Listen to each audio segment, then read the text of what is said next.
Good day, Madam Sir. My name is Manilyn, 37 years old. I am from Pangasinan, Philippines. I am married. I have two sons, age 9 and 1 year old, and two daughters, age 17 and 11 years old. My highest education at I made high school graduate. My expertise is child care because I'm a mother also. I worked as domestic helper to Hong Kong from 2017 to 2019. I served three members of the family, one mom and two teenager twin boy, aged 46 and 21 years old. My duties and responsibilities are taking care of four cats, also the household chores like cooking, washing clothes, ironing, car washing, and marketing.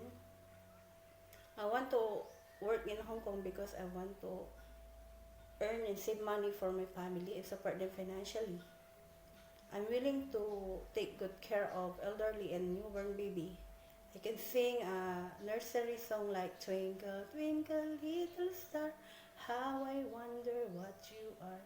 For my future employer, please choose me because I'm honest, trustworthy, responsible, and hardworking. I promise to finish my 2 years contract and stay to your family as long as you need me.